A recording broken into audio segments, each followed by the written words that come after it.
as the drivers work their way around the circuit. The drivers try and conquer a new challenge for the V8 SuperTrucks World Championship. We're at Sebring International Raceway for the first time in the series' history, as the top drivers look to conquer this 2.7-mile circuit for one of the longest races in the history of the series. And you're about to see it all live here on RaceSpot TV and on Sox Out Racing's Facebook feed. Good afternoon, good evening, and good morning from across the iRacing world. I'm Justin Prince. Alongside the booth today is Paul Smith for what should be a challenging race on one of the toughest road courses on the iRacing circuit.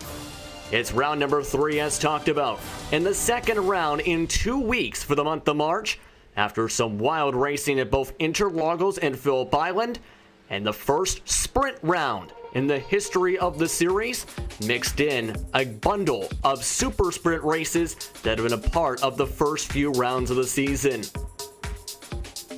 Along with the other circuits, you have circuits like Homestead Miami's road course, and others looking to make their debuts. Circuit Villeneuve later on this season, along with various others making their first return since as late as 2016. But the pressure is on for the drivers to try and have points and gain those points. Lots of potential points implications though today. Dallas Pataska getting ready to try and win his third straight race to open up the season after winning the first 2 rounds. But Bobby Zalenski, the man in P number 2 in the point standings, will not be in this round, taking his available drop week per the VRS GT World Championship currently going on at the moment on the iRacing Esports Network. Ben Caverts comes into third entering today's race. Tom O'Leary, Eric Blix round out the top 5. David Williams will be also competing in that World Championship race. That's for VRS going to SimSport today. Chris Burnell, Aaron Smith, Martin Capal round out your top 10 in the driver's standing. There's also the team drivers, the team standings rather, with a lot of the top teams continuing looking to try and build some momentum in the 2019 season so far. As let's take a look at those set standings at the moment. Teams such as Radicals Online Turn Racing, VRS going to SimSport, and Radicals Online JRT are up in the top 3. 176 total team points for Radicals Online Turn Racing entering today. VRS Goanda will drop down for the time being until drop week is factored in for round number 8. Radicals Online JRT will temporarily move into second after today's race, but Lempals Racing is still on their heels along with Illusion Motorsport. Smith Esports returns to the track today with Go Team Racing, along with RSR Esports Red and Buck Jones Racing, rounding out the 9 teams that have attempted races so far in the 2019 season. There's also the Regions Championship for 2019, where the top drivers from specific countries look to represent their nation. The United States is currently on top with 191 points. The UK is in second, 30 points back. Australia third, Sweden fourth. Rounding at the top 5, Belgium. Drivers have also made appearances from the Czech Republic and Canada so far this season, as they try and show they're the best nation in the series. And rounding out the different standings is the Manufacturers Cup. 188 points entering today for the Toyota-driven teams, along with Chevrolet with 157 so far in these trucks, as they'll try and conquer what is one of the hottest racetracks we have seen today. And how hot is the big question? Let's take a look at your Minicast presented by AccuWeather. AccuWeather, the official weather service of the Sox Out Racing V8 SuperTrucks Championship. Today's weather forecast for today: 81 degrees Fahrenheit, 27 degrees Celsius, humidity up to 46%. Track tap at 106 degrees today, partly cloudy skies. Fairly windy as well towards the west at the moment during qualifying. So one of the slickest racetracks we have seen all season so far. That's what's bringing in Paul Smith. A lot of drivers already feeling the challenges of the 17-turn circuit because of that weather forecast and how hot the track surface is. Yeah, these drivers are really struggling with how they've been going along here. We'll just bring up on the screen now a couple of drivers who have yet to set a lap time, and one of those is James King, as we're seeing here on screen. So James, he's a privateer, and he's certainly going to give it a good go here for qualifying. We've seen some promising performances from James in this series. You can see he's really struggling getting the power down with the heat, and you can see the heat haze on screen there, just how hot these conditions are. It's going to be a real race of attrition is this one, and certainly these drivers, with it being the longer race, they're not going to be used to running for this long, and therefore they've got to think about their tyre conservation as well as fuel, because that's something we've never really had to talk about in this series. Yeah, 31 miles longer than a normal race in the series with one of the new format types of races you'll see in 2019, the sprint race. It is a total of 26 laps today for a grand total of just under 100 miles as King goes into the dirt on his second attempt to end off his times, meaning a lot of drivers looking to try and manage things, as my partner had just mentioned. Let's look at your qualifying times on the left side of your screen. Sven Cameras is currently on top of the qualifying board with a 2:03.791. That was a tenth faster than his practice time for today.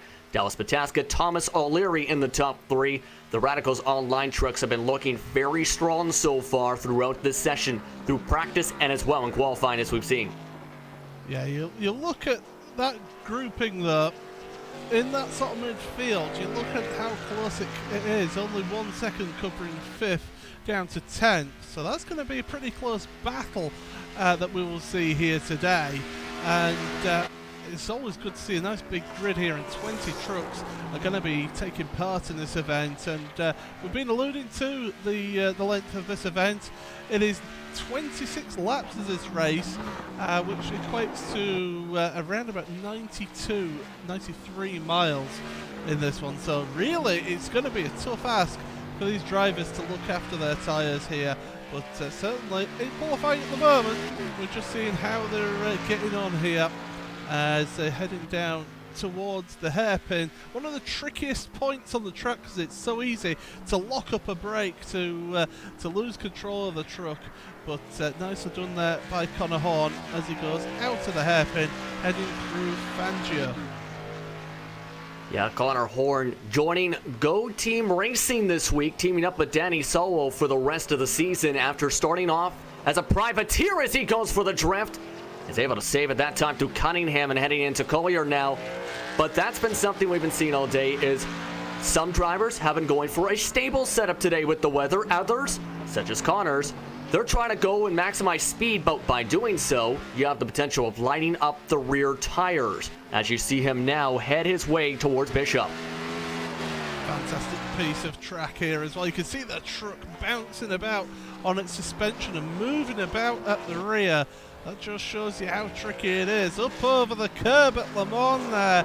And Le Mans is going to be a talking point in this race, because track limits will come into effect here as well. Yeah, for those that don't know, that back part of you just seen just past the edge of your screen, drivers are not allowed to put 4 tires in that part of the racetrack. It is automatically 2 incident points for the drivers if they head in that section of the racetrack. There is a maximum of 21 points today. If you exceed that, including the 2 accumulated, which is double the normal for an off track in that part of the racetrack, it will end up ending off your race on that specific lap as Horn smashes his truck into the wall. But a very challenging course, to say the least, for a truck. We've seen how challenging it is just for road course cars. It's going to be even more challenging for these trucks, as we've seen. Not just the bounces, but there are so many danger zones, such as Sunset Bend, where you can just lose the back end of the truck and cause an absolute big one. Yeah, because with Sunset Bend, you're turning and braking at the same time. So easy to make a mistake that way, as Paul Slavinik now pulls up for the end of his qualifying. So we've just got to wait until that timer ticks down before we give you the full qualifying rundown. But yeah, really tricky course is this. It's bad enough in a GT car, and I know that from racing GT cars quite a bit myself. But in this truck, it's going to be another level of having to be patient on the throttle. That's going to be one of the key things that we see here. I don't think so much the looseness of setups is necessarily to do with how loose they've set up the truck. It's just purely from getting on the throttle a little bit too much, putting down a little bit too much power, and you're seeing them just squirreling away as they're trying to make it through these turns. Absolutely on that one. Just 30 seconds left in the qualifying session. As you can see, the gap from 1st to 15th is around 3 seconds. But as you alluded to in just a few moments ago, it is very tight in the mid-pack. A lot of drivers all the way for the last portion of the top 5 to top 10, around 205 flat to 206 flat alone. So we might see some very tough battles today for drivers like Purnell, Smith, Cockrell, Slavinik, Glace. That is going to be a very tight part of the racetrack here today as the drivers get set to take the grid. Let's take a look at the full rundown of said grid for round number 3 of the 2019 V8 SuperTrucks World Championship season. Sven Chambers is on the pole today with a 2:03.791. As this is the first time this series has headed to the circuit, that is the new qualifying record for the series. Dallas Patasco will start on his outside today, with Thomas O'Leary and Eric Blick starting off in row number 2. Row number 3 sees Chris Purnell in the 5th spot, and Aaron Smith will try and move from the 6th spot today in his yellow machine. Clifton Cockrell's in 7th, Paul Slavinik in 8th, with Vaughn Glass and Danny Solo rounding out your top 10 here, Paul. Yeah, absolutely. James King bringing it in 11th, only just beating Michael Skurlock in 12th place. Andrew Curran 13th with Connor Horn, we saw setting that time for 14th. Doc Stout, Roger Gregory 15th and 16th in your final 2 rows of the grid here. Stephen Degg Jr. and Aspen Belvin. Mark Capel not setting a lap time and in fact having to start from the pit lane. And Chase Barry rounding out your 20 truck field. Capel reaching the safety points limit for the series. First time we had to talk about that today. 11 total safety points. Points for the drivers. The safety point system is to essentially make sure the drivers don't cause accidents, don't cause multiple incidents rather as well. And that's the first time we've seen a driver penalized for that today. Chase Berry, of course, making his series debut as the drivers that didn't record times. But the drivers getting ready to go 1 lap around the circuit for their pace lap today. Track temp has dropped to 104 degrees for the green flag today. However, there's still the challenges here. These drivers had challenges just going single file in practice and qualifying. It's going to get even more tough once they head into turn 1 all the way to 3 and 4.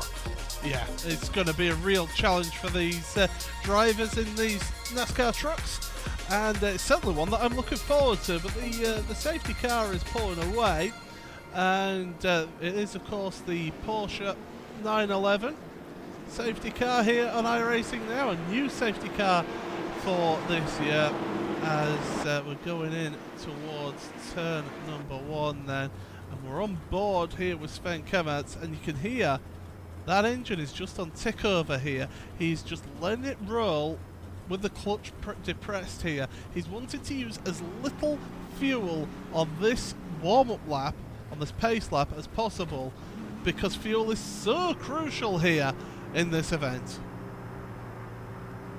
Indeed it is so far. Indeed it will be, I should rather say, for today. Pit window for today's race, when they can get the fuel in their tires, lap 6 to lap 20 for this 26-lap race. Time of day for the start, 2 p.m. in session time for the race this afternoon. And track starting state 30% in terms of how much rubber was on the track when we started off for practice today. But just a few minutes until the green flag comes out of the racetrack. If you want to follow on board with some of your favorite drivers, Chris Purnell and Vaughn Glass will be having onboard cameras for today's race. You can see those if you go to Sox Out Racing's Facebook page and follow the Who to Watch onboard page for today's action. But of course, to really get to the next point to discuss before this green flag comes out here. It is the first time, of course, we've seen the sprint format in this series. We've already talked about a couple of the different factors here. What else do you expect from these drivers today with a different format, a new racetrack for the circuit? and a lot more challenges compared to, say, just trying to take tires, instead having to make sure they manage the tires and the fuel for the rest of the way, the entire way rather. I think you're going to see a few people actually playing the strategic game and sitting behind people if they're not that much quicker than the car in front, and do a little bit of fuel saving like that in the draft. But they will have to look at their engine temperature and keep an eye on that in today's race because of the heat here today. But if you sat in that draft, you're also you're going to be just lifting and coasting into corners as well. So there's multiple ways of saving that fuel, and it also, in saving your fuel, you're also going to be saving your tyres as well. So I think it has a double whammy effect of that. But of course, it is a longer race, but the drivers are not experienced of it in this series, so you might just see them going all manner, going for it from the start. We'll have to wait and see. A side note for the man starting 8th position, Paul Slavinik, apparently started up in the wrong setup for today and still managed to qualify in 8th today. We'll see if his speed improves in this round. He was almost half a tenth faster in qualifying than practice, but the driver's up in the front. It is a 1-2-3 for Radicals online today. It'll be Cammerts as the control truck today. Pataska starting off on the right side. On the left side, Cammerts. Thomas O'Leary falls behind with Blixt as the pace car rolls its way through Sunset Bend. Flag is waiting up at the stand as the pace car dives its way into the pit lane past the cones. Green flag waving at the stand. We're off and away for round number 3 at Sebring. And already 3 wide heading into turn 1. James King cutting his way to the inside and trying to move his way quickly to the top 10. I tell you what, this is the most nervous point of the race. If you're any of these drivers, you want to keep it safe, keep it clean. And look at that, Radicals just taking out 1, 2, 3 at the start. Everyone else behaving themselves. They realise it's a longer race, and they're just all keeping it clean. This is what we like to see. And let's see how they go as they head through Big Bend. Both the RSR esports trucks lost a lot of time going their way through Big Bend, in fact. And some of the Bombos already a battle, though, going on the inside. It's Chris Purnell behind the Radicals trucks. He makes his way up a position. Their position also gained by Slavinik on the corner exit, going through the hairpin. That moves him up to already a couple spots gained on the racetrack already today. Slavinik keeping P8, King P9 rather so far in the first couple moments. Yeah, we've got some side-by-side action further back as well. The 42 Triple Connor Horn ahead of Martin Skurlock. He's also got Glass as well behind. So these trucks are all pretty close at the start here as they all try to just settle themselves down, and stop themselves getting involved in anything. And Matt Capel struggling to get past Stephen Dager Jr. He's already gained a couple spots. Capel has he did have a moment at the penalty where he had to start from the pits essentially. I'm surprised that wasn't indeed the case. We will clarify that with race control. That if you reach the 11 safety points, you're prohibited from qualifying, must start the race from the pit lane. Did make the starting grid. We'll find out more information to clarify on that for him. But the Radicals online trucks have already pulled to about a 4 or 5 truck length advantage as they come around to the front stretch to lead their first lap. It's Cammerts, Pataska, O'Leary, the top 3 as they come across the stripe. Yeah, great action from them as random TV picture there, but there you go, the 3 of them in shot right now. They're out front, but they won't be keeping it. Hold on 1 second. Chase Berry right at the back of the field in his debut lost control of his back tires. He is way off the pace because of that spin. Might have damaged a little bit of the splitter too. Just a tiny touch as you see him lose control at a sunset. Yeah, went around there, and that'll be a nightmare for him. He won't want that. Martin Skurlock is stopped. He's had an issue as well. So we'll have to bring that up on replay now. So drivers now getting a little bit, keeping us busy, at least, as he just lost control. He was offline there, doesn't touch any of the barrier. So that's good to see. So he should be fine without any damage at the moment. Eric Blixt, he's really challenging Chris Purnell into the right-hander on the brakes. Just not able to make any moves. And Purnell actually, slight damage to the rear of his truck. Yeah, that was it from the first lap of the race from those close quarter battles. Remember, Purnell had got a pass done on Blixt. That was from contact heading to the first time of the race today into the hairpin. So it looks like Blixt wants to try and fight for that position back after being passed very early in this race. Oh, he's trying hard. He's getting to the back of that Illusion Motorsport truck in his Lempulse Racing truck, and look at the speed he's able to carry through them on there. Get the run out the corner. Down the straight, they're almost rubbing door panels there as they go down the straight here, the Allman Straight into Sunset Bend.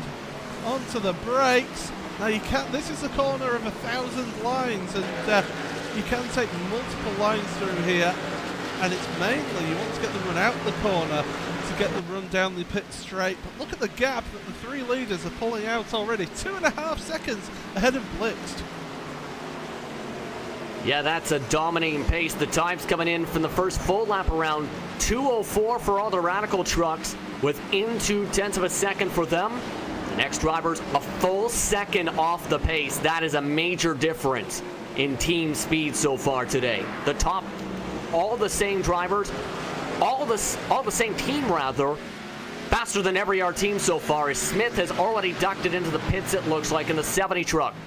Yeah, this is too early for a planned pit stop, so obviously something's happened for Smith, and he's on pit road, so he's going to have a long old day here if he's going to get anything out of this race. Looking further back, Paul Slavinik and James King, they're still battling away out the hairpin, as well as the trucks behind as well.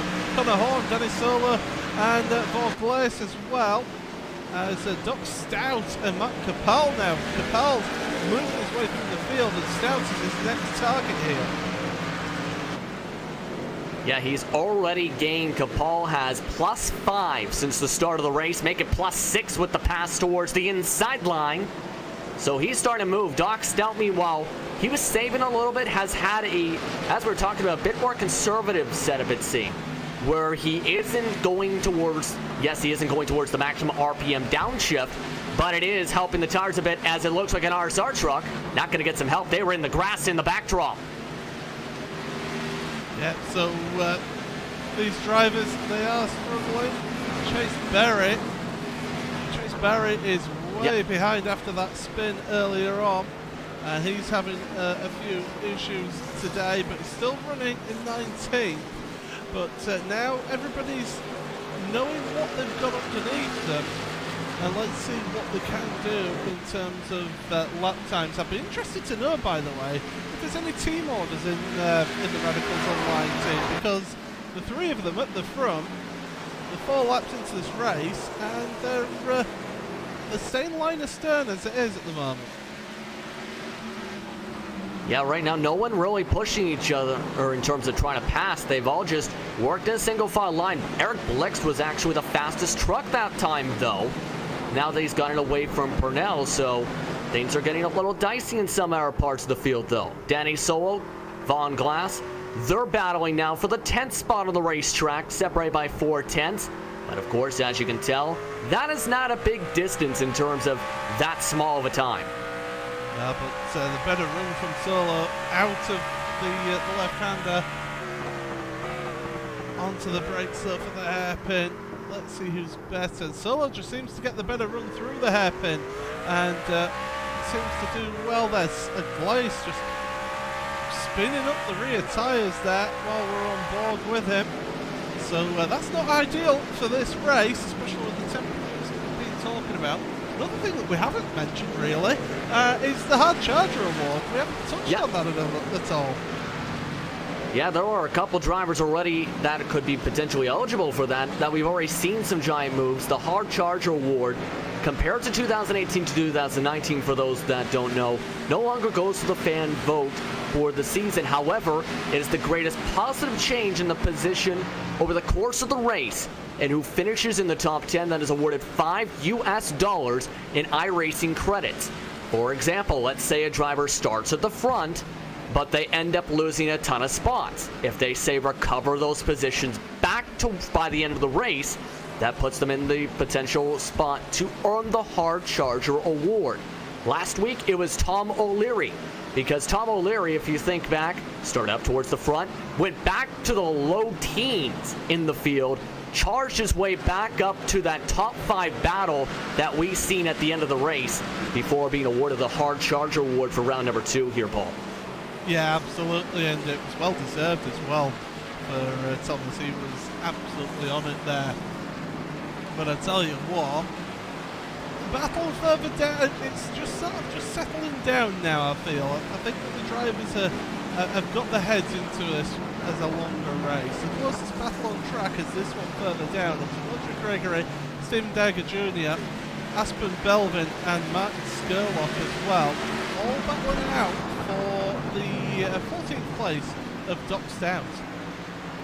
Michael Skurlock, but either way, some of these drivers that actually struggled in qualifying were some of the biggest incident points in qualifying. Aspen Belvin, he was the last driver qualifying, recorded a 2-minute 20 time, had a bobble and just lost the position to Skurlock. Dagger Jr. had troubles. Gregory crashed on his first attempt. Stout was the actual first driver to record a lap time on the hottest track condition of the entire qualifying session, as they still keep on bundled up. Oh, I'll tell you what, Roger Gregory, he's trying to make some money moves here on Doc Stout. Onto the brakes, not going to be close enough to make a move into the right-hander here, but he's starting to put the pressure on. Yeah, you can see the difference in lines as well in the corner exit that time. Gregory trying to find his way around, started 16th, only a +1 in positions. And his fastest lap was last time by as he sends it in aggressive in the brakes once more. But that could open up the door for Dagger Jr. towards his back bumper. Him and Skurlock went earlier on the brakes for a faster exit. They're lined up by 1 truck length apiece as Dagger Jr. really checks them up behind the man you fall on board. Yeah, we're looking behind here and you can see just that queue of trucks behind. And it just seems that Gregory is stronger in some parts of the track. Oh, back end nearly kicking out there on him. But he seems to be stronger in some parts of the track than the others. So Gregory now having to go defensive here because here comes Stephen Dagger Jr. Let's see what Dagger Jr. decides to do. Dives to the inside, decides not to make it side-by-side.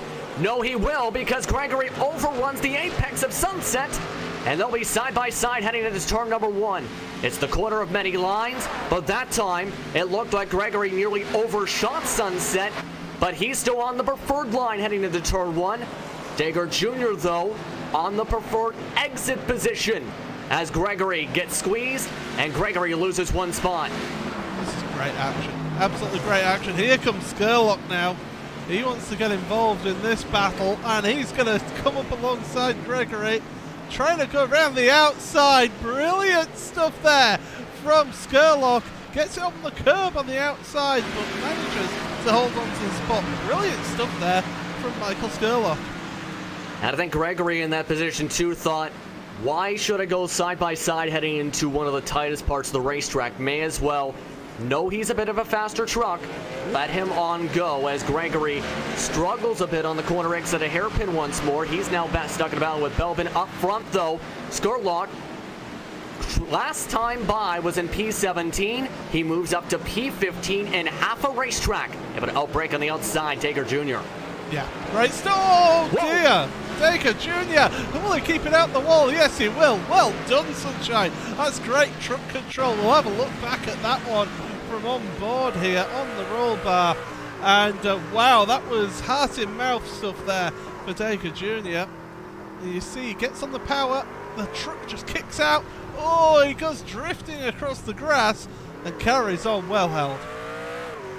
And Dagger Jr., one of the 2 drivers who originally were eliminated in pre-qualifying, however, with the VRS Championship today, were moved into the race today. And both of those drivers having some ups and downs so far. Let's go up towards where some of the Go Team racing drivers are. Danny Solo, as well as Connor Horn. Vaughn Glace, though, is amongst the battle still. They're still trying to battle hard for that top 10 spot as Horn pulls away from the both of them. Yeah, it's looking really good for Horn. He knows that Solo is getting concentrating on the truck behind, so he's not going to be putting the pressure on Horn. And look at that, up over the curb, and oh, the teammates side by side. Where did that truck come from? And Horn loses one spot rather with the side-by-side after he overshot the corner, breaking in and hitting the grass into turn 3. And now he'll have to try and play defensive mode again now with Glace now. Oh my goodness. Big time slips by 2 different trucks. The teammates go 3 wide, and Glace says thank you very much. He moves up to P number 9. That is incredible stuff. We'll have a look at this from on board then. From on board Glace, you can see Connor Horn in front, get on the brakes, and you'll see Danny Solo get sideways, and then this teammate gets sideways as well. It basically has followed him through. Yeah, they followed the exact same braking mark, I think, there, and it messed both of them up to the point where they nearly both followed each other into the grass. That was a great save from both of them, but Horn, I think, might have overshot his tires more than Solo in that one. But as that's been going on, it's been the Radicals Online podium sweep at the moment. 1.5 second difference between the 3. Next driver back to Thomas O'Leary, the last of these 3 trucks. 5 seconds last time by. Yeah, it's incredible. The dominance that this team has been showing in the start of this season. They've really put their minds to this championship, and they've really gone for it. Now, do remember, they are actually 2 different teams here. We have got Radicals Online JRT and Radicals Online Turn Racing, as we've got the battling still going on for 10. Danny Solo's wiping out a load of cones, but look at Connor Horn down the inside of Sunset Bend. Yeah, Glace had the big run down the Ullman Straight, but as you can tell, outbraked himself essentially. Connor Horn able to get the position back. He's up to 9th. Solo's the 1 in 11 spot of the Go Team Racing trucks at the moment.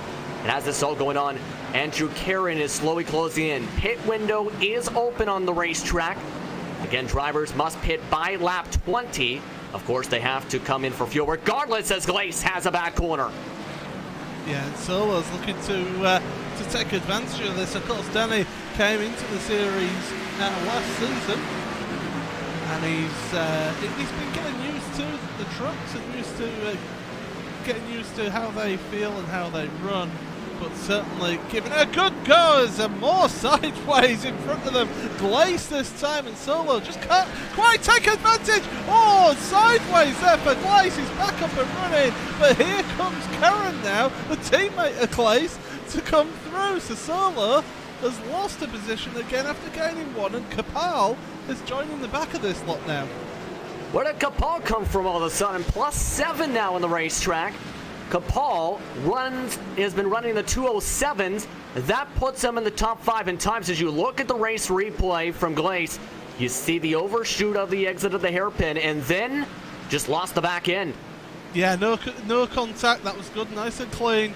I thought there might have been a little touch there, but no, all kept it clean there, and they're able to keep going. But now it's Karen running wide there into Le Mans. And they're really struggling to get these trucks stopped and turned on this track here today. I know we've been emphasising the heat of the track here, but it is really having a massive effect on these trucks. Normally, in one of these races, they've been looking to pit roundabout now, but it's still a long way to go in this one yet. Indeed it is right now. Some drivers, I wouldn't be surprised if we don't see drivers come around to lap 13, split the race in the middle, be able to take their fuel and go in from there. That is around the time I expect a lot of these trucks to come in. But as you follow along with the 64 truck of Kapal, I want to ask you about the braking situation, because we're starting to see these drivers try and overshoot some of these corners. Do you think it's something with the brake bias, or something in terms of how these drivers are attacking these corners where they're overdriving it a little bit and outbraking themselves? I think there's an element of overdriving that's going on. Oh dear, I've just noticed my timing screen. Michael Skurlock has had a spin, and this is turn 1, isn't it? Yes, it is. He was running in 14th and ended up another braking situation. If we go a little bit earlier, you will see Skurlock against the wall in the entrance of turn number 1, and just lost the entire back side of the tires in the braking. Just shot hard towards the right, losing the back end. The pit wall jots out a little bit there. He's just carried a little bit too much speed. Yeah, right, there. that bobble. Yeah. Didn't hit the wall, but that bobble, you can see. I think he might have actually hit the brakes a bit too hard. It caused the bobble and just couldn't save it, maybe. Potentially. That could well be it, as Capal on solo now. And it's been a lot of Matt Capel coming through the field, and it's going to be another position here round the outside. Great driving from Matt Capel. He really is going for the Hard Charger Award here, and he's living up to his name as well. Currently, he is +8 on the racetrack now. So he has cut through a majority of the drivers. We do have a DNF on the racetrack. Aaron Smith II is done for the day. Remember, he pit on lap 2 of this event before pulling into the garage area in the past couple of moments. Let's move up towards the front, though. Battle going on for 6. Clifton Cockrell's been holding on to James Kane for much of this time, but Kane wants the spot. Paul Slavinik also watching as Kane outbreaks him on the outside. Slavinik also wants to try and pass by Cockrell as he takes the corner entry too tight. They stay side by side heading to turn number 3 as Slavinik is able to hold on towards him and is not able, in fact, is able to get the job done. Cockrell nearly hit the back end, did in fact damage the right front. Yeah, just the slightest of touches, but running wide there with Slavinik, and that's allowed Cockrell to go back through there. So Clifton is not done with that one. He wants to hang on to at least 7th place here in this race, but Paul, he's on a charge here, and as you mentioned, picked the wrong setup for qualifying, didn't do a bad job. Let's hope the right setup is working well for him here today. Now last time at 2:08. The update essentially from Aaron Smith on his DNF, as he has just told his fellow drivers, had a 16-second penalty on the first lap. That is why he came down to the pits, as you see the battle side by side, and mentioned that there's the learning curve for Barber. So that is why he came down on the first lap of the race today, and what ended up derailing the number 70 machine's race overall, is Slavinik still fighting hard with Cockrell, Paul. Yeah, certainly is. He's giving it everything.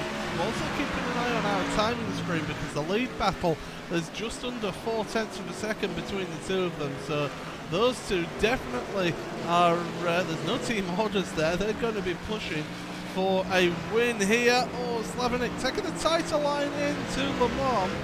Not the most ideal one, because you need to get the wide entry to get the run out of the corner, and that's not what happened there. Also behind them, about 7 seconds behind them, Connor Horn. He is coming under pressure, actually, as we'll look back to them now into Sunset Bend, and he's got pressure from Andrew Karen behind. Indeed he has. They nearly made contact, actually, heading towards Le Mans. That's how close they've been starting to get, even more so with this battle. So Horn's continuing to feel like more and more pressure towards his back bumper. Pit road, Danny Solo. And that's our first pit stop. Yeah, that's early. Really early pit stop. That could be potentially up maybe towards 3, 4, 5, 6 lap undercut on some of these drivers now for Solo, but this might be something maybe to try and gain track position. They've already lost about a second a lap. Actually, yeah, indeed, second a lap, these drivers, since they started the race today, entire fall off in these first few laps. Yeah, so you're seeing how these tyres are really feeling the effect of these conditions here today. Plus a long track as well. It's a long, abrasive, bumpy track, and these drivers are just having to manage things. Look at the movement of the 27 of Andrew Karen, and he's got a good run out of the hairpin there. Not able to get up alongside Horn for the time being, but certainly putting the pressure on, because here behind them, Matt Capel, he's coming to join this party. Both of them slipping around a little bit as Karen keeps in the back tires of Horn. That time off the curbs, though, goes Karen, as he's able to keep the truck straight. Still have Capel, though, trying to provide pressure behind, who's been on an absolute tear. Look at the drifting. It's not the fastest way around the track, I can tell you, but it's spectacular if nothing else.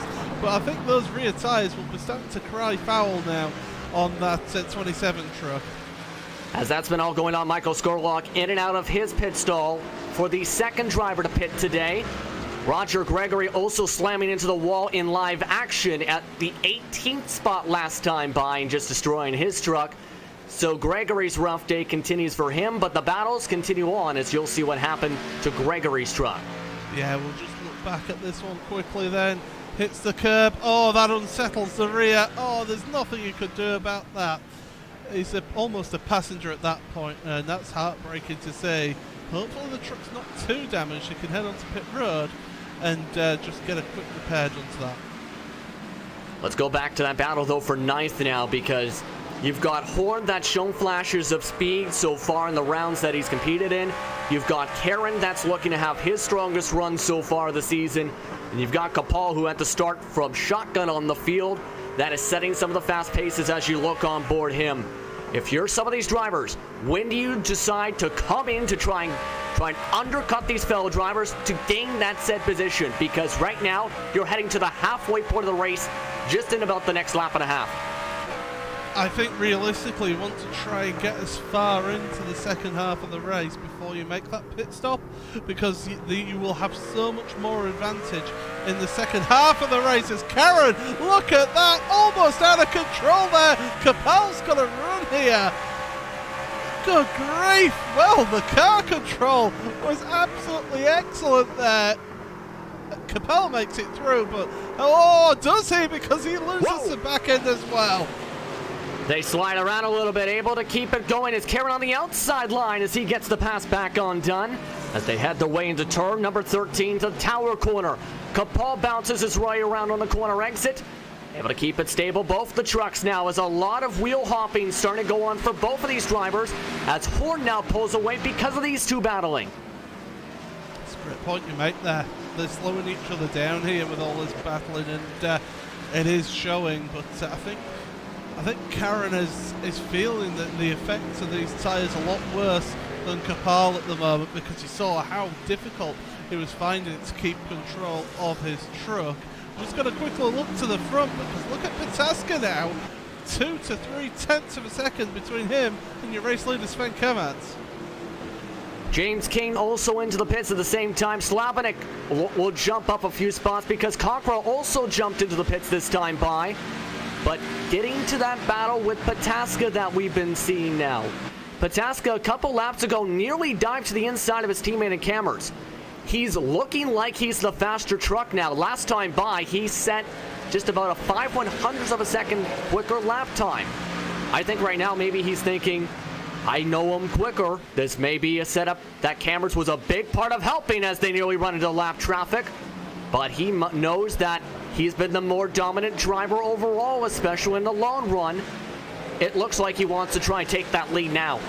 Yeah, he's wanting to try and get the position and get it now.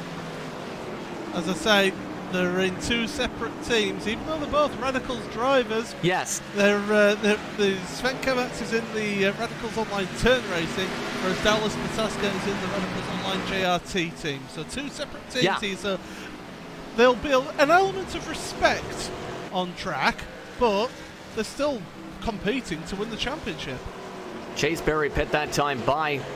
But the reason I bring up Cameras helping with the setup, if you've remembered from the past couple interviews, it's been Cameras that's been essentially one of the main setup builders for these trucks for both of those teams so far. And we're seeing the speed from that so far. As you look back to the 27 truck, Andrew Karen, amongst the drivers that still have to pit so far. A total of 6 trucks have come down the lane as Karen has been able to reel back in Horn along with Kapal. Yeah, it's amazing what happens when you don't battle. And here comes Pataska and O'Leary. So Kamatz is going to go at least 1 lap longer, your race leader, on those tyres. That could be crucial towards the end of the race here. But Pataska trying to get an undercut here and get fresh rubber. Yes, multiple drivers coming in. Both the teammates, they're stopping their stalls. Chris Purnell also coming in. Paul Slavinik also driving his way into the pit lane. Andrew Karen in the backdrop is diving his way in and will spin his way just past the cones and avoid the battle going on, as you see just past the pit lane. Monica Paul backed out of that battle as they came in as well. as that will be some of the drivers coming in, as O'Leary and Pataska will still come out just in the middle of all this. Oh, Leary's come off worse out of that as well, because he's come out between Horn and also Karen, should I say. And that's cost him a little bit of time in his efforts to try and keep with Pataska. He had a quicker pit stop by a second, so really that's not ideal for your number 10, Thomas O'Leary. Dager Jr. also coming in this time by Glaze Belvin amongst the drivers as well. As you see, the two battles still battling for overall position that still have to come in. Horn and Karen, remember, they still cannot make it on fuel, these drivers, because of the longer format. The debut of a sprint race in the V8 SuperTrucks Championship, different compared to a super sprint, where you must take the fuel to be able to get to the finish. As you see them battle back and forth still a little bit. They're amongst the final 6 trucks, 5 I should rather say. Let's read off all the numbers, why don't we, that still need to come in. Amongst them is Cammers. Will he come in this time by in the 66 truck? Yes, he is.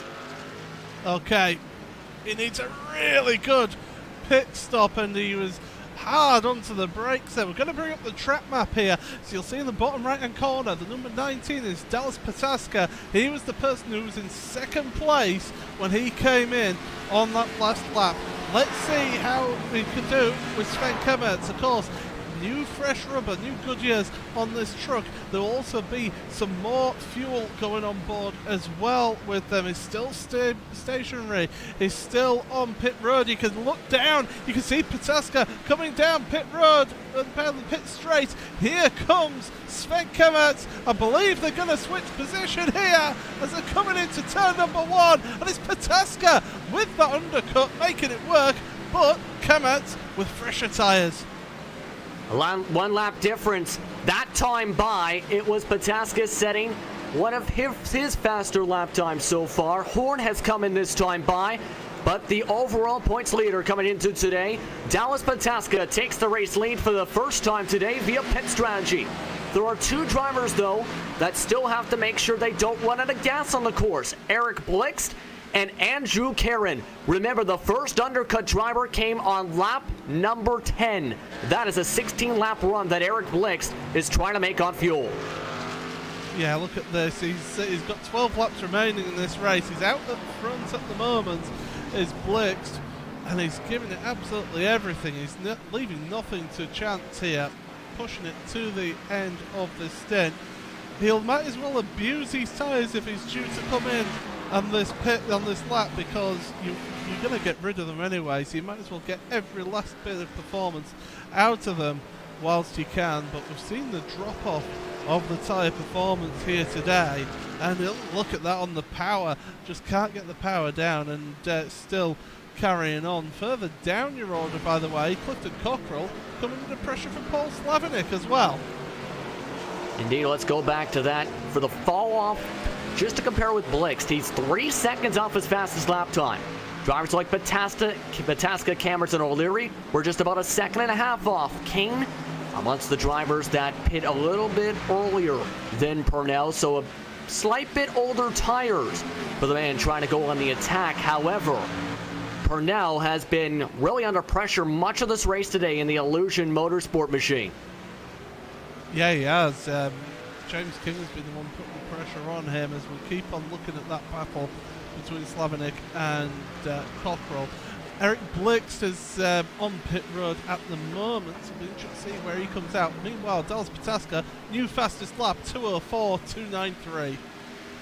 And this is the first time he's had clean air the entire race today. And I think Thomas O'Leary just topped him. Yes, Thomas O'Leary just set a 2:04.183 this time by as well.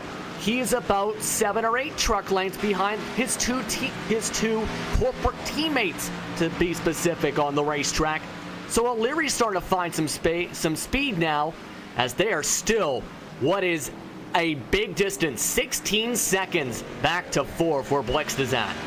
Yeah, Blixt has been in and has come out, and he's on his own really. As you mentioned, he is 15, 16 seconds behind these leading trucks, but he's 5.5 seconds ahead of Chris Pennell as well, so it's been going well for Blitz really, but not well enough that he'd be battling for that lead, that podium finisher. So I think all he needs to do really is just concentrate on himself and get to the end of this race and hope that somebody in front makes a mistake, or even worse, teammates get involved in a little bit of shenanigans.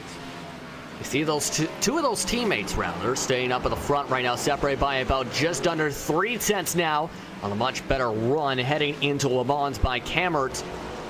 But you can tell Pataska a little bit more confident on the corner exit now that he's got some clean air to be able to pull away. No truck in front to worry about hitting the back of especially a corporate teammate now. They separate themselves by about 3-4 truck lengths. The draft doesn't even kick in right about towards the braking zone for these two drivers as they head into sunset this time and go under the bridge. Yeah, end of the lap once again. Get on the power, nice and clean and smooth on the power there as well for Camert as they go across the line. And Sven Camert, look at that lap time, 2:03.970. And he does have the fresher tires than Pataska. 10 laps to go. This could be interesting. The fastest lap we have seen all day today. Even faster than practice. In fact, just around that same ballpark, I should rather say. Track temp has dropped off. Glace has spun around. Try and find what's happened here for him. He's not been having a fun time of it out there. So let's have a look then, and it's going to be this right-hander. I guess it's going to be on the exit of this right-hander then. Getting on the power perhaps. And yeah, just around she goes into the grass, gets on the brake so he doesn't take out anybody.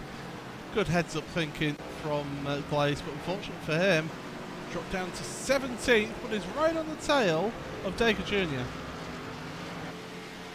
Yeah, he still has a chance to try and gain some spots. Remember, Dacre Jr. has been having an up and down day himself.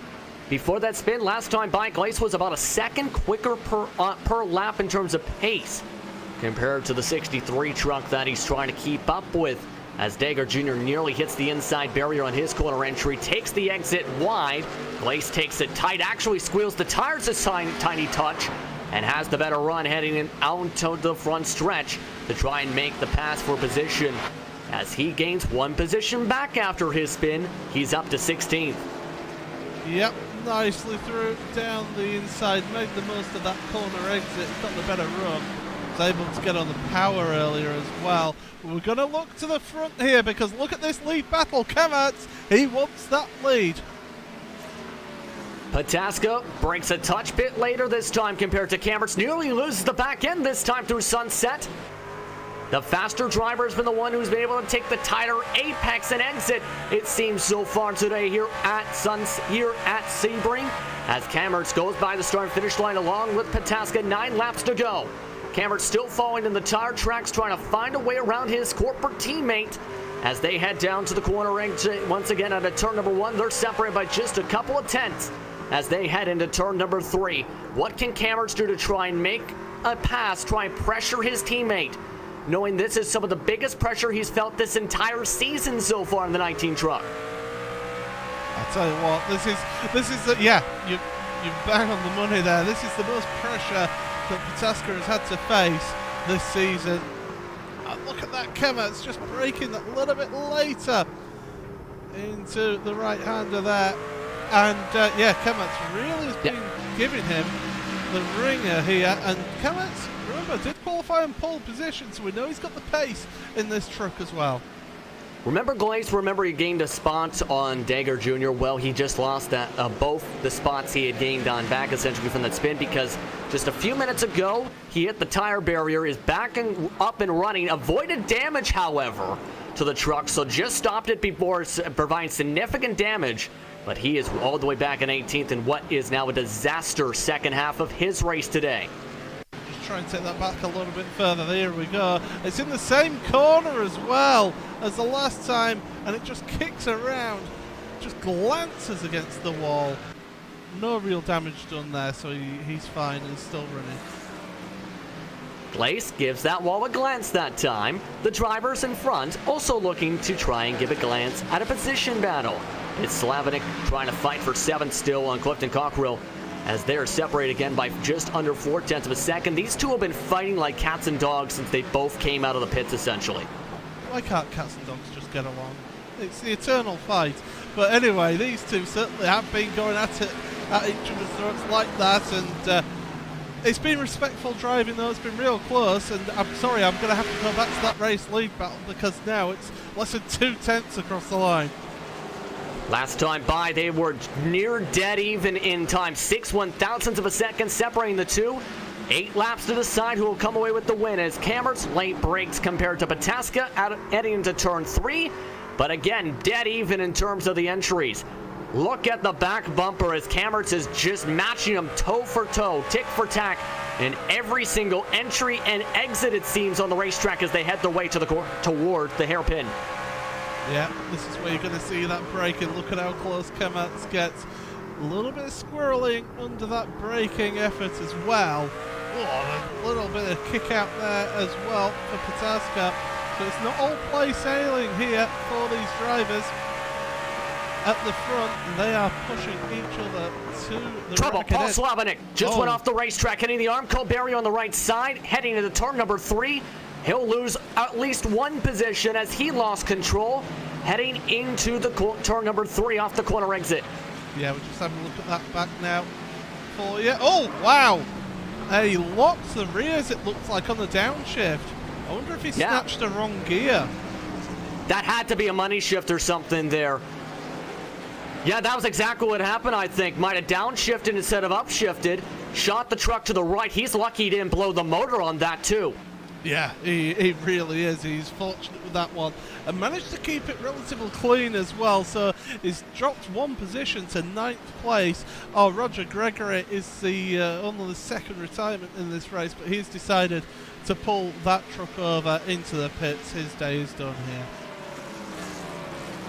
Yes, that was in the past lap or so. Pataska, though, this time by, dealing with Kammert's diving to the inside line, coming to 7 laps to go. They are nearly side by side, but Pataska shuts the door as they cross the start and finish line. 7 to go here at Sebring International Raceway for the Sox Out Racing V8 SuperTrucks Championship. Can Pataska win 3 in a row? Can Kammert's try and get his first victory? We'll have to see as your biggest movers are on your screen, and some big oof moments as Kapal is the biggest mover.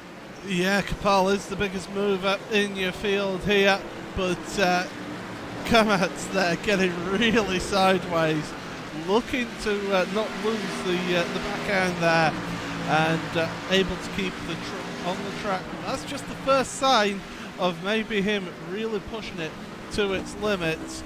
As we're on board with him now, you can see the steering inputs from him. He's having to be smooth with it. You can hear it on the upshifts as well. And look at the sky, too. The clouds are starting to come in. The track temperature is going to start dropping even more, so this might actually play into Kammert's hands even more with the fresher tires. Colder track means more grip. That time, Kammert's did not have much grip. Yeah, currently the track temperature, by the way, 97 degrees Fahrenheit, considering that we started this race at about 108, wasn't it, at the start of the race? So, big difference in the track temperature as we've gone along through here, and that's going to help these drivers manage these tyres as, look at that, Pataska's just been pulling away these last few corners. Yeah, because Kammert's been slipping and sliding his way through the entire sector 2 of the racetrack. Correct you there, 108 for qualifying. Oh, that was it, yeah. It was 104 for the race today. And the track temp down to its coldest point of the day, 96 degrees, heading to 6 laps to go. Heading down the Ullman straight once more. Kammert's has been attacking very aggressively to the inside of Sunset the past couple laps. This time, tries to take a higher arc to apex off the corner. Pataska able to predict it this time to be able to get the block on the corner exit. Oh, this is great action at the front here. This is what we wanted to see. This is what we've waited to see all season, is Pataska be put under pressure, because so far in the season, apart from the first few laps of the last race at Phillip Island, where he was behind Bobby Zelensky, here he's been under pressure from the start. He was in second place until the pit stops, and now Pataska is getting to really test his teeth against one of the best drivers in the series in Kamats. Can Cameron's try and make an attack, though this time they head into the hairpin. He hasn't been taking an aggressive whatsoever. They both actually braked at the same time again.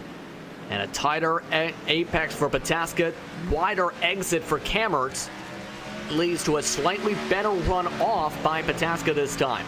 That's something we've been seeing different lines by these drivers and these teams all over the racetrack today.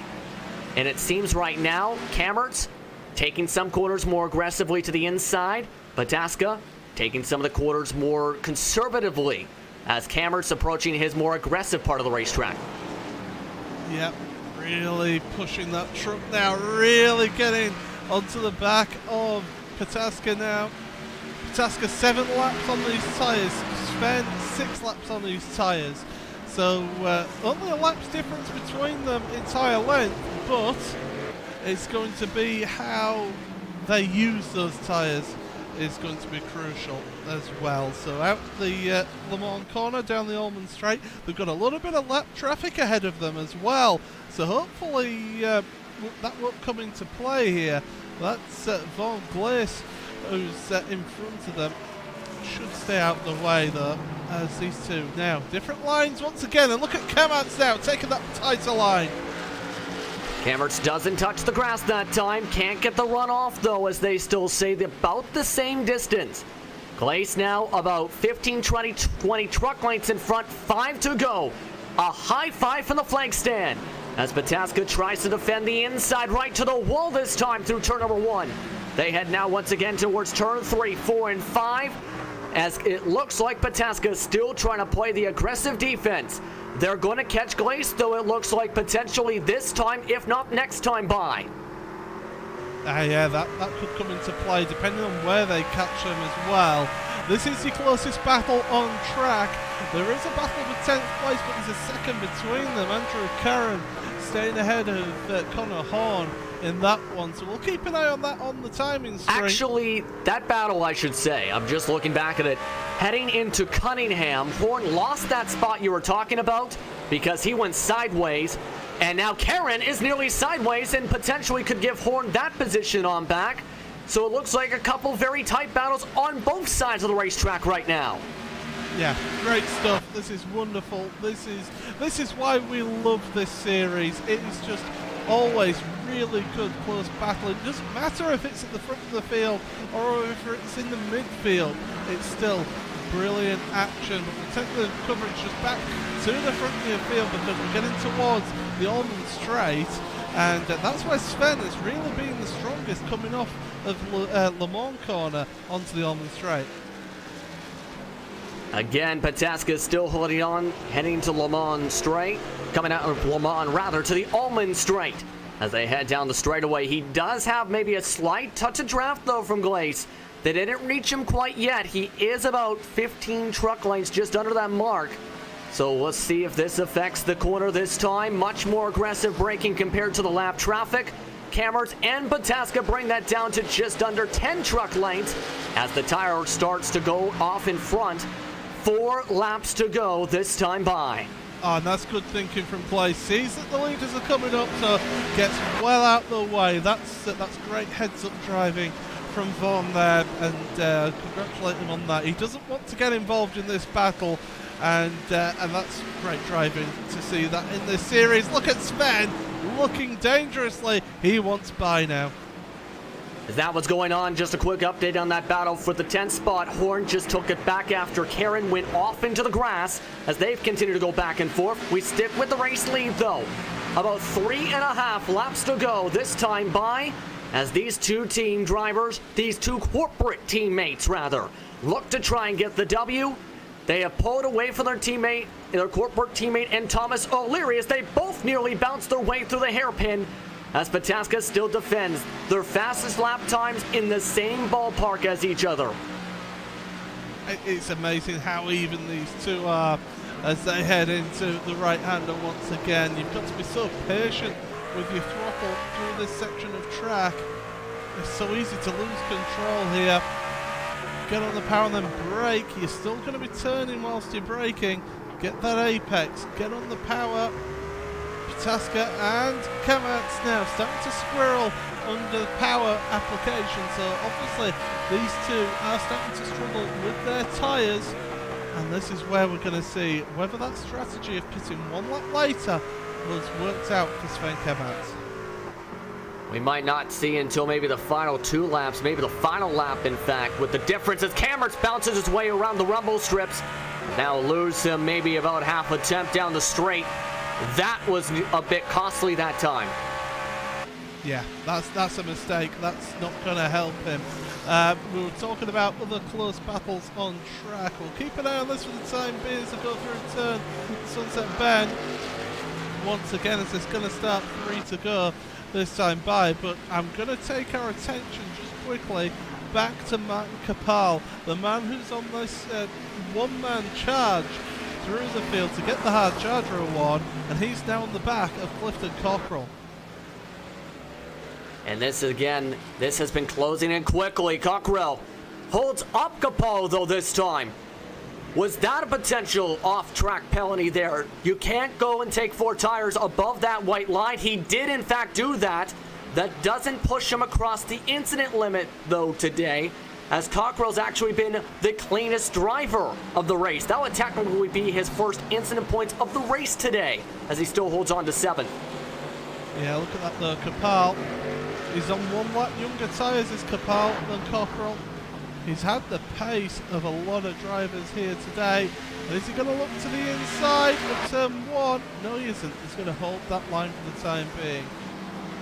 3 laps to go this time by leaders with 2.5 laps to go as we stick with this real quickly because Kapal has the run. Again, has to brake early. Cockrell much more early on the brakes than Kapal seems to like in the Lempal's racing truck. Has nearly rear-ended him twice in the past lap, half a lap. Yeah, this is close stuff between these two.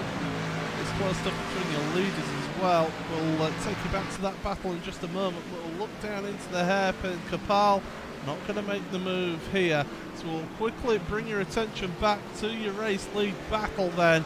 And it's still Pataska out front, but only by 0.3 of a second. And he's giving that draft away once again. Coming to 2 laps to go this time by Pataska.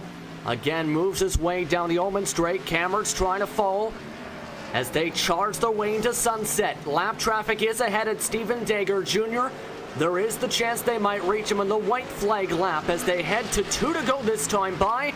They'll get the peace sign at the flagstead here at Sebring as Pataska again leads this time by. The faster driver, though, was Kamatz last time by 1/10 and a half to close up the gap as they head back to turn 1. It's really intriguing. It's great stuff. It's great to see the pressure being put on them as well. Because these two are driving these trucks to the limit and sometimes beyond, aren't they? They really are pushing themselves and these trucks. And this is a question I didn't think I would ask so far in the early part of the season.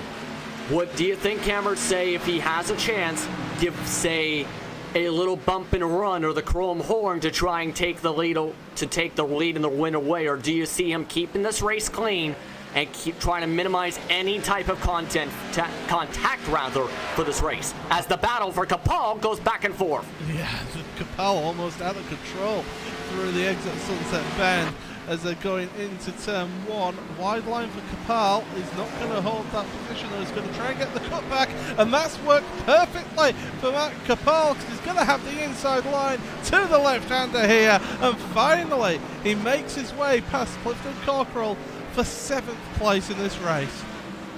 Next truck ahead is not another 8 seconds ahead, so he might finish off in 7th plus 12 today.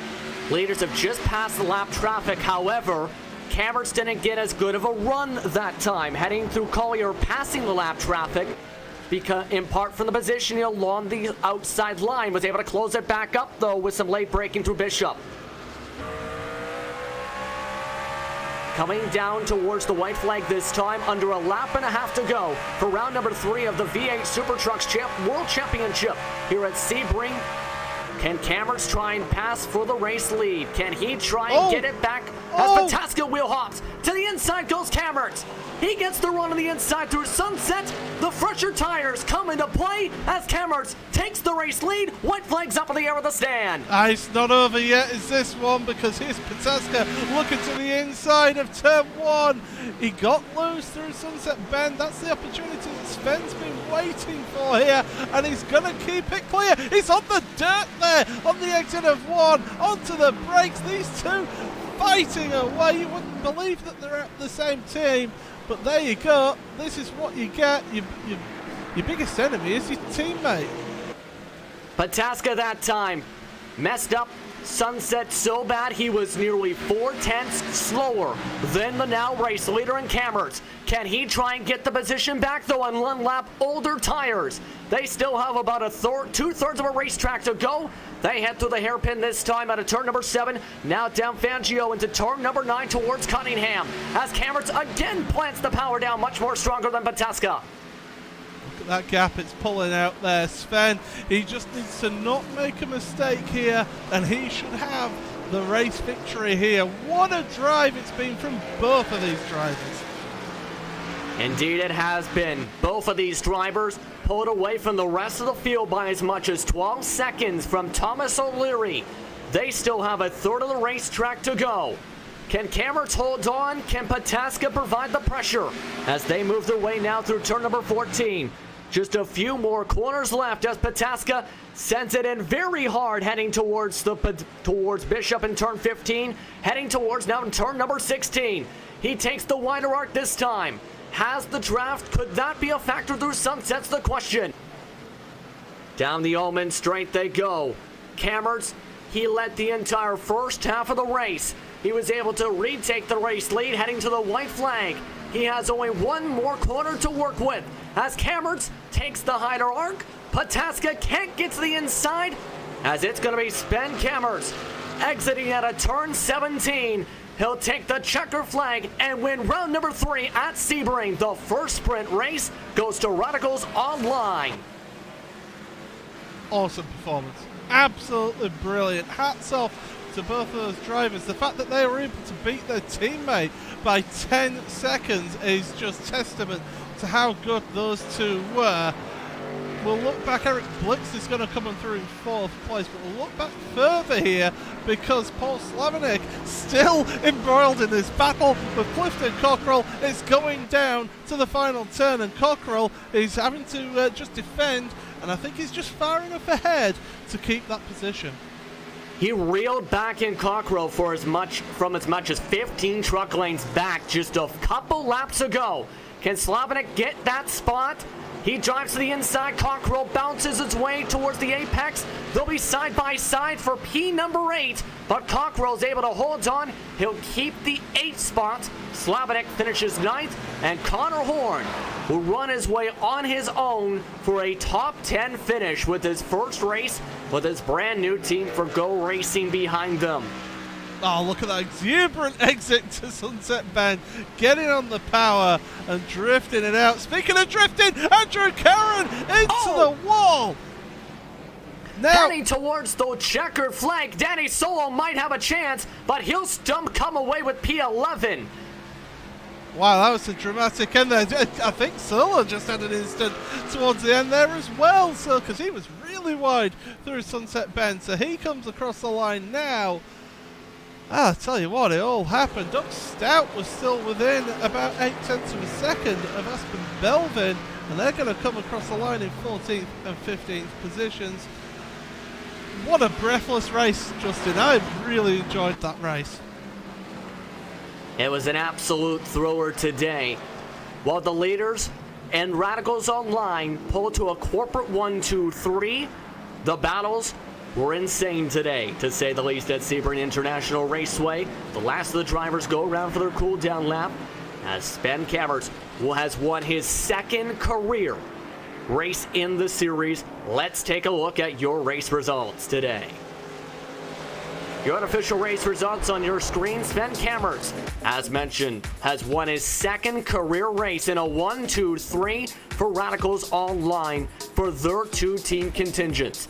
Dallas Pataska, He led much of the second half of the race after the undercut, was not able to hold on towards the white flag. Thomas O'Leary finished third, 12 seconds back. Fourth spot today was Eric Blix for Lempos Racing.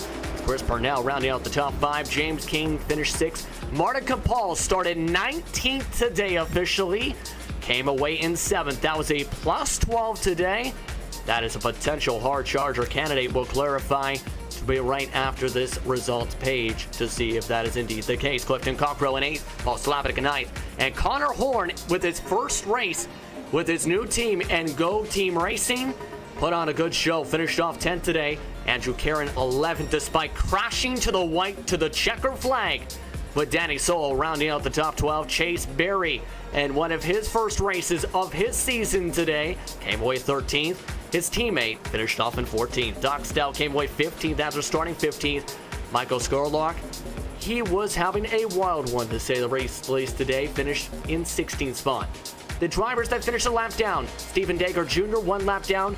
Vaughn Glaze, 2 laps down today. And your DNFs, Roger Gregory and Aaron Smith II for your 20 drivers that made the start today in the first ever sprint race in the history of the V8 SuperTrucks Championship. We'll be back right after these messages. You're watching RaceBot TV and Sox Out Racing's Facebook feed.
Welcome back, everyone, to RaceSpot TV and the Socks Out Racing Facebook feed for round number 3 of the V8 SuperTrucks Championship here at Sebring International Raceway. It was a wild first ever sprint round for the series' history, as Sven Kammerts was the one who took the checker flag and what was a 1-2-3 corporate finish for Radicals Online and their 2 teams. For this round, it was the first time we've seen a winner not Dallas Pataska today. And it was the second time that Sven Kammerts will go to victory lane in his V8 SuperTrucks Championship career. Sven Kammerts joins us here in the RaceSpot TV booth. Sven, how does it feel to win your second career race in the V8 SuperTrucks Championship? Pretty good. It was a very challenging race. The Sebring is definitely an easy track, but with the trucks it's something different than with Dallas as competition, who was on me for the entire first stint. So yeah, definitely very happy with the win, but I couldn't have done it without Dallas's help either. So. Indeed, today talk us through some of the differences in case some people, let's say, have never driven a NASCAR truck on the circuit. How different is it compared to, say, racing a GT car to putting a NASCAR truck on what is a very tough circuit for the truck? It requires patience, a lot more control to yourself regarding where you can brake, how early you have to brake, and how much you have to modulate the throttle. It's definitely a challenge, but it's definitely something that helps you improve your driving etiquette for other cars as well, I'd say. Indeed, as well. And talk about the efficacy of trying to get that pass on your corporate teammate Dallas Pataska to win today's race. It came down to the second to last lap out of Sunset. Talk us through what you were thinking towards that entire second run to that moment where you're able to take the lead back and pull away. As soon as I came out of pit lane, Dallas pit a lap ahead, so I knew that he was going to be ahead of me, but I was on his bumper and I basically sat there for the entire stint just watching, see where I was faster, where not. So there was a lot of planning and thinking involved to see where I had a chance or not. And from tower turn all the way up to turn 17, I felt like I had a little bit of speed on him, and he started making little mistakes as the stint goes on. So I just knew that he just has to make like the smallest mistake where I'm on his bumper, and then I could go for it. So as happened in the final corner, I just saw the first initial bump, and I knew it was just going to keep on drifting wide. So I just held my line on the inside, he held his line, and it was a good pass, I'd say. It was definitely a good pass. Indeed, was the strongest run out of Sunset I think we've seen all day. But you're looking to try and carry that momentum, of course, to the next round. Round number 4, it's back to a super sprint format race and a new circuit for the series. It's Barber Motorsports Park in Leeds, Alabama. How do you feel about Barber? With a normal car, again, it's a decent track with a truck. I'm not sure if all the corners will play nice. But I'm definitely looking forward to it. It should definitely be, as here, an interesting race to see, and see what happens. Who would you like to thank for being a part of your victory today here, Sven? Big thank you to both my team at Dallas and Thomas for helping with testing and setup, etc. So definitely paid off today. I would also like to thank our sponsors, Cranfield Simulations, JRT, Aster Sim Race, my opinion there for Fact Podcast, Turn Racing, Simortal, Six Sideways, and big thank you as well to Pixel Dust for the brand new paints. And thank you very much for the time. Congratulations on career win number 2 in the V8 SuperTrucks World Championship, Sven. And that was Sven Kammerts for Radicals Online Turn Racing. His corporate teammate is the man who finished in second today. Dallas Pataska standing by with Paul Smith. Yeah, so here we are, Dallas, second place. It was a really hard-fought race as well. Just talk us through that one, because you were sat on the back of your teammate all the way through that first stint, and then you pitted a lap earlier. Do you think at the end of the day those lap-older tyres had an effect towards the end, or was it just a case of that he was that little bit faster today? Well, I think it's mainly he just had more raw pace than I. than I had this week. All through testing, he's been very quick. He did a great job. He put in the most work out of both myself and Thomas. So first of all, congratulations to him. He definitely earned it. But yeah, I usually don't go for the I guess, pitting first strategy, trying to get the undercut. But I knew it was going to be really tough to get out ahead of him if we put it at the same time and he came out ahead of me, because the one advantage I did have on him during the week was tire wear. I could get the tires through the stint longer with a little bit more life, and it showed at the end of the first run, but with the one lap disadvantage on the second run, it didn't quite come through. But yeah, overall, I think he deserved the win more than I did, and he got it, so congratulations to him. Yeah, absolutely. Congratulations to him. But just talk us about how hard it was in this truck to deal with not only this track but also the heat as well from the track conditions. It was really quite warm at the start of the race. It was 104 degrees Fahrenheit track temperature to start with. Just talk us through how difficult it was to manage those tyres. Yeah, I got no doubts that looking back after the season, this will probably be the toughest race on the schedule. It's really tough because when you go into the braking points, you don't know if it's going to stop or not. So you go on one time to turn 6 or 7, whatever the hairpin is, and you can use one marker and it's great. Next time you go through, it doesn't work. So there's always a moving target you're trying to hit, and it makes it extremely difficult because the front tires just feel like cheese after about 2 laps. So, and then the heat doesn't help with that. When it cooled down at the end there, it was a little bit better, but this place, I'm a big fan of the track, but this track and truck combo is definitely one of the toughest out there. Well, we've had your teammate give all the thanks anyway to the sponsors, but is there anyone else you want to particularly thank for today? Well, he got all the sponsors out of the way. I'd just like to thank Sven for putting in all the work. He did a great job. I'd like to thank my other teammate Thomas for helping out when he could. He was on a bit of a limited schedule this week. But yeah, just everybody over at Radical is doing a great job. And then Sven especially for doing most of the work. Well, Dallas, congratulations. The second place in today's race. Not a bad result to go with for the next round at Barber. Take it easy. Thank you. That was Dallas Pataska for Radicals Online JRT.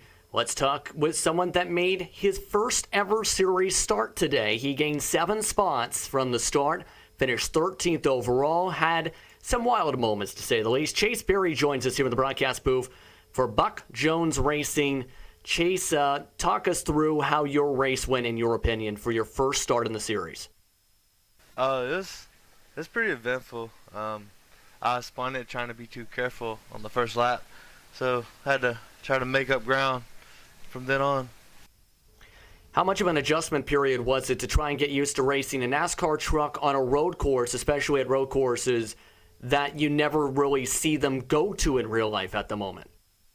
Oh, it was fun and a struggle at the same time. You know, me and Aspen, we worked all week trying to find a setup, and we still couldn't find it.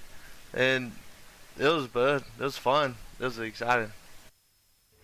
It definitely looked exciting at some moments for you. Talk us through some of the challenges you felt in your opinion, because it looked like in the final couple laps you went from the 207s and fell off the table to the 211s. Yeah, I was just cruising and just hitting my marks consistent, and then the guy in front of me started getting closer and closer. I was like, all right, well, I'm going to try to go get him. And as soon as I did, I started messing up, and I couldn't get my rhythm back, and that killed me.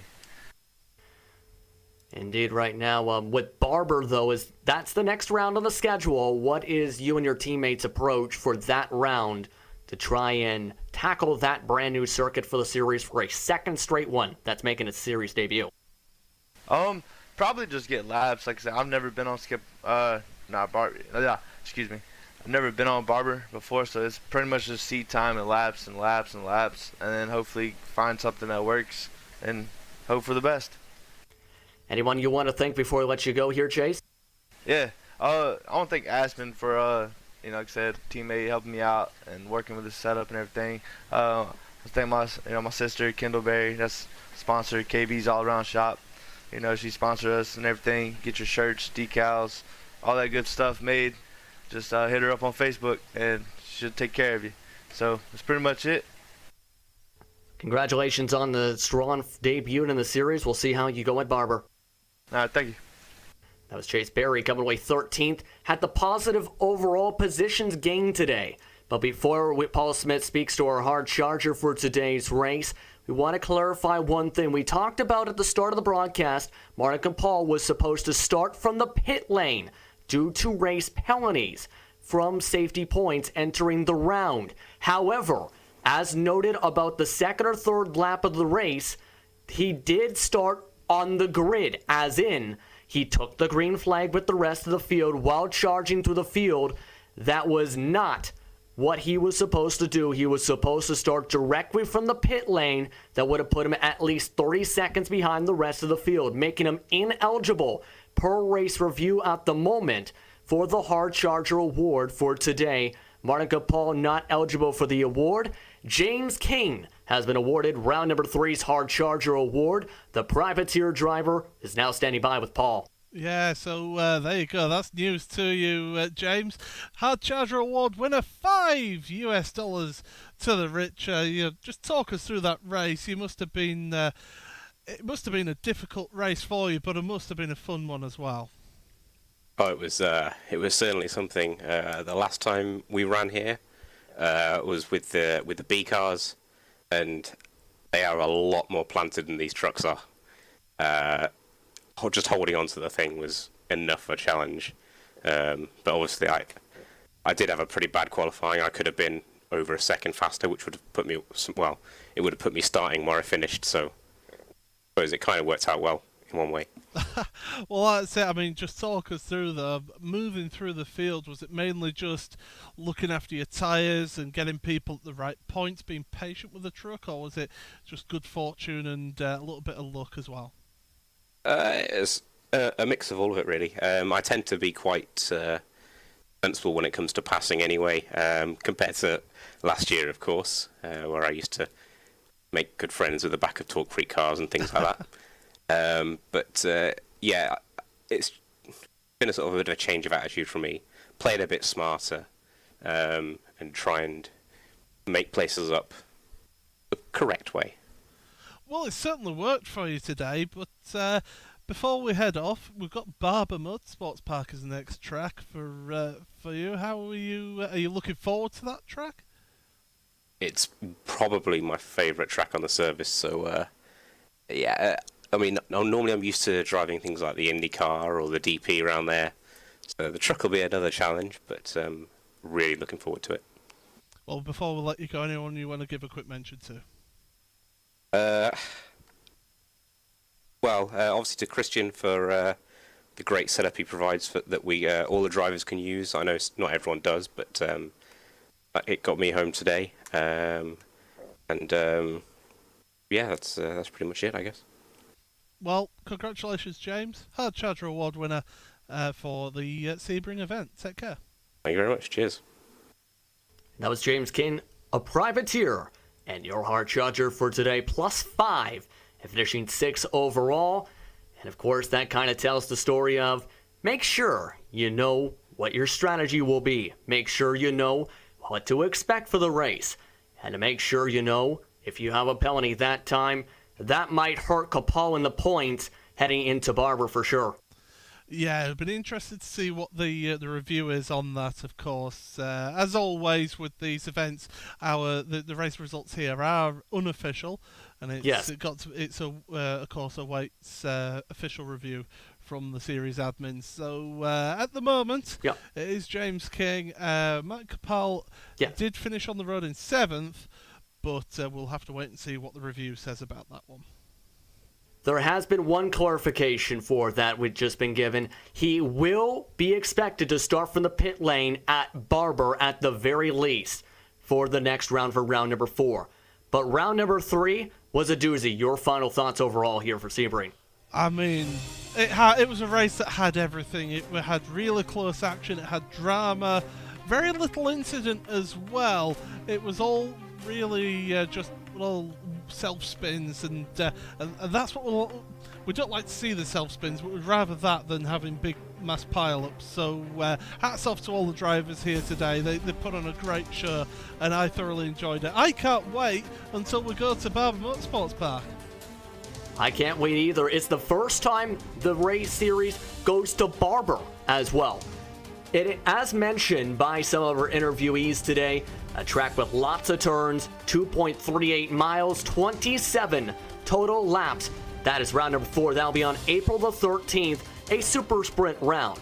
But I'd like to thank and tip the cap off to you, the fans, for tuning in for today's action here on RaceSpot TV and the Sox Out Racing Facebook feed. I'd like to thank our sponsors on your screen right now, including N-Warn Design, along with my broadcast partner as well, the man that's been in the director's seat and the color commentary seat today, Paul Smith.